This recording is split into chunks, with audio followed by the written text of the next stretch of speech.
Há 10 anos, quando minha mulher, Kathy, e eu morávamos em São Paulo, Brasil, o presidente David Marriott presidia a Missão Brasil-São Paulo Interlagos.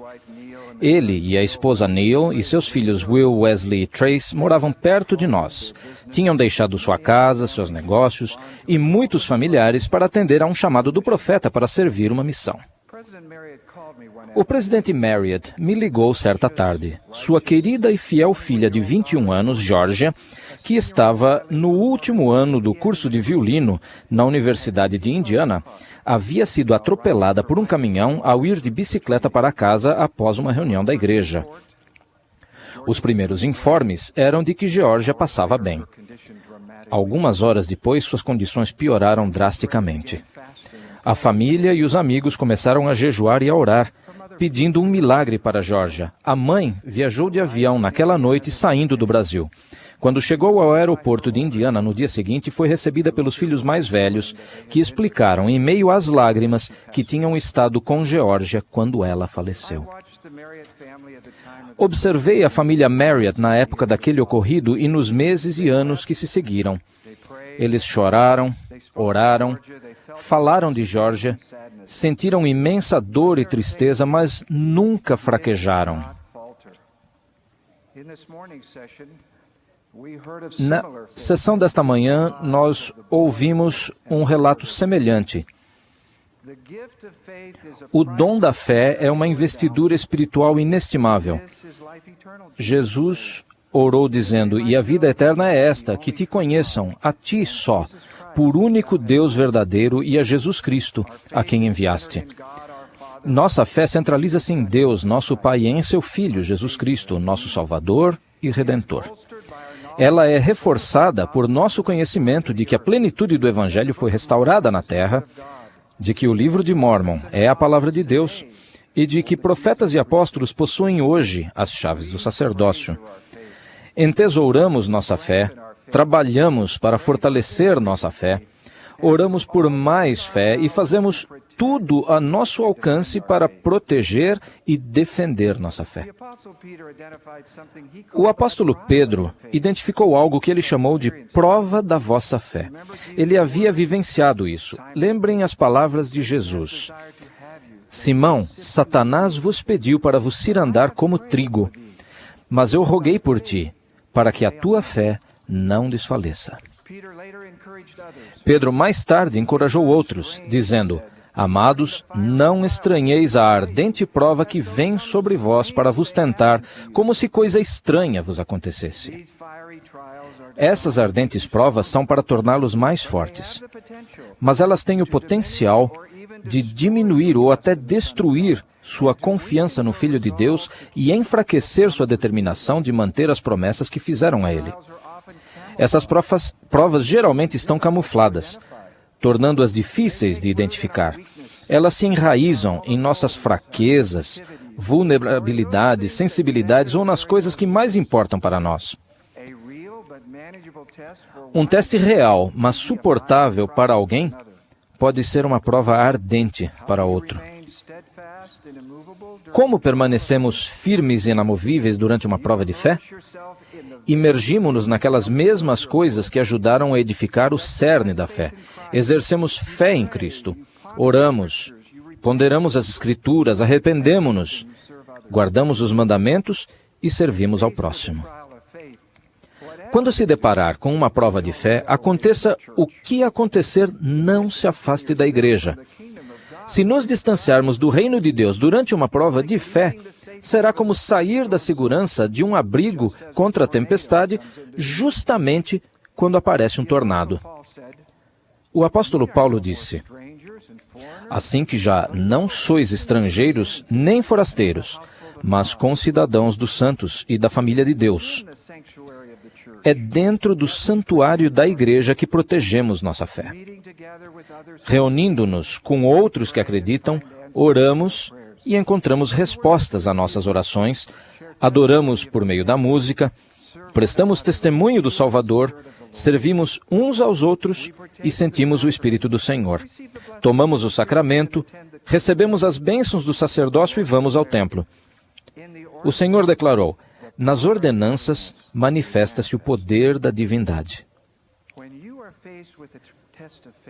Quando se deparar com um teste de fé, permaneça na segurança e proteção da família de Deus.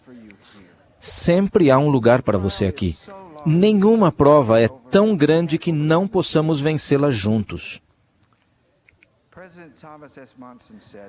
O presidente Thomas S. Monson disse: o compasso moral da sociedade tem evoluído a uma taxa rápida. Os comportamentos, certa ocasião considerados inapropriados e imorais, agora são vistos por muitos como aceitáveis. Há muitos adultos solteiros na igreja que já passaram muito de seus primeiros anos da vida adulta. Embora considerem sua vida atual diferente da que haviam previsto, guardam a lei da castidade. Essa pode ser uma prova de sua fé. Expresso meu profundo respeito e admiração por esses discípulos de Cristo. Deus ordenou que os poderes sagrados da procriação sejam empregados somente entre homem e mulher, legalmente casados.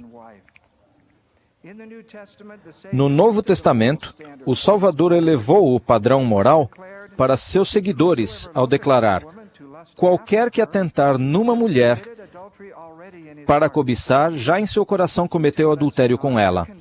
Ele nos ensinou a não condenar as pessoas, mas não teve receio de falar diretamente: vai-te e não peques mais. Nossa família tem uma amiga. Vocês provavelmente conhecem alguém como ela, ou talvez sejam como ela. Sempre fiel, ela serve nobremente na igreja, é admirada profissionalmente, adorada pela família e, embora tenha sonhado em casar-se e ter filhos, ela é solteira. Tomei a decisão, disse ela, de depositar minha confiança em Jesus Cristo. Tenho fé que nenhuma bênção me será negada se eu permanecer fiel a meus convênios, inclusive à lei da castidade. Outro amigo serviu uma missão excelente, seguindo-se uma rigorosa formação acadêmica. Ele esperava ter uma família. Sua prova de fé foram sentimentos de atração por pessoas do mesmo sexo. Ele me escreveu recentemente: foi-me prometido em minha bênção patriarcal que terei minha própria família um dia. Quer seja nesta vida ou na próxima, não sei. Mas não quero fazer nada que coloque em risco as bênçãos que Deus prometeu. É um desafio viver a lei da castidade. Mas não viemos à Terra para confrontar desafios e mostrar a Deus nosso amor e respeito, guardando seus mandamentos? Sou abençoado com boa saúde, com o Evangelho, com uma família amorosa e com amigos leais. Sinto-me grato por minhas muitas bênçãos. O mundo protesta: como você pode pedir tanto? O Senhor responde: assim como os céus são mais altos do que a terra, assim são os meus caminhos mais altos do que os vossos caminhos. Esses 2 seguidores de Cristo e dezenas de milhares como eles sentiram a promessa do Salvador: a minha paz vos dou, não vou-la dou como o mundo a dá. Aqui está outra prova. Sempre houve pessoas querendo desacreditar a igreja e destruir a fé. Hoje, elas usam a internet. Algumas das informações sobre a igreja, por mais convincentes que sejam, simplesmente não são verdadeiras. Em 1985, antes da internet, lembro que um colega entrou no escritório onde eu trabalhava, na Flórida. Ele tinha em mãos um artigo da revista Time intitulado Desafiando as Raízes do Mormonismo, que falava de uma carta recém-descoberta, supostamente escrita por Martin Harris, que conflitava com o relato de Joseph Smith sobre a descoberta das placas do Livro de Mórmon. Meu colega perguntou se aquela nova informação destruiria a Igreja Mórmon. O artigo citava um homem que disse estar deixando a igreja por causa daquele documento. Mais tarde, relatou-se que outras pessoas deixaram a igreja. Tenho certeza de que foi essa uma prova de fé que eles tinham. Poucos meses depois, alguns estudiosos descobriram e o falsificador confessou que a carta era uma fraude total. lembro-me de ter esperado realmente que aqueles que deixaram a igreja por causa daquela falsidade encontrassem seu caminho de volta. Alguns questionam sua fé quando encontram uma declaração feita por um líder da igreja há várias décadas que parece ser incongruente com nossa doutrina. Há um princípio importante que governa a doutrina da igreja. A doutrina é ensinada por todos os 15 membros da primeira presidência e do Quórum dos 12. Não está oculta num obscuro parágrafo de um discurso. Os princípios verdadeiros são ensinados frequentemente por muitos. Nossa doutrina não é difícil de achar. Os líderes da igreja são homens sinceros, porém imperfeitos. Lembrem as palavras de Moroni: não me condeneis, em virtude de minha imperfeição, nem a meu Pai. Mas dai graças a Deus por Ele vos ter manifestado vossas imperfeições, para que aprendais a ser mais sábios do que nós fomos. Joseph Smith disse: eu nunca disse que era perfeito, mas não há erro nas revelações. O milagre da mão de Deus na história e no destino da Igreja de Jesus Cristo dos Santos dos Últimos Dias somente é plenamente compreendido sob a ótica da inquirição espiritual. O presidente Ezra Taft Benson disse: toda pessoa acabará acuada contra a parede da fé e ali terá de defender sua posição. Não se surpreenda quando isso acontecer a você. Por definição, as provas serão difíceis. Pode haver angústia, confusão, noites insones e travesseiros molhados de lágrimas. Mas nossas provações não precisam ser espiritualmente fatais, não precisam tirar-nos de nossos convênios ou da família de Deus.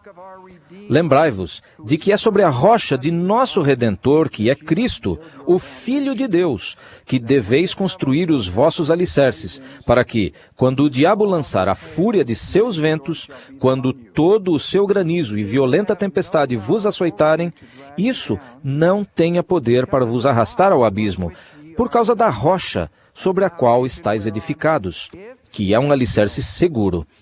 E se os homens edificarem sobre esse alicerce, não cairão. Como o fogo intenso, que transforma o ferro em aço, se permanecermos fiéis durante as ardentes provas de nossa fé, seremos espiritualmente refinados e fortalecidos. O elder D. Todd Christofferson explicou o que aprendeu com uma provação pessoal. Embora eu tenha sofrido na época, ao relembrar, sinto-me grato por não ter havido uma solução rápida para o meu problema. Conheci meu Salvador e meu Pai Celestial de um modo e em um nível que não poderiam ter acontecido de outra forma. Aprendi a confiar no Senhor de todo o meu coração. Pedro descreveu essas experiências pessoais como muito mais preciosas do que o ouro. Moroni acrescentou que um testemunho vem depois da prova de vossa fé. Eu comecei meu discurso com a história da família Marriott. Na semana passada, Kathy e eu estivemos com eles na sepultura de Georgia. 10 anos se passaram.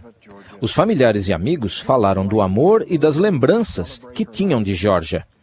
Houve balões brancos cheios de hélio para comemorar sua vida. Entre lágrimas, a mãe de Georgia falou da maior fé e compreensão que tem adquirido. E o pai de Georgia contou-nos serenamente a respeito do testemunho prometido que recebeu. Com a fé, vêm as provas de fé, trazendo mais fé. A consoladora certeza dada pelo Senhor ao profeta Joseph Smith é a mesma promessa que ele faz a nós em nossa prova de fé. Persevera, não temas, pois Deus estará contigo para todo o sempre. Presto o meu sagrado testemunho dessas coisas, em nome de Jesus Cristo. Amém.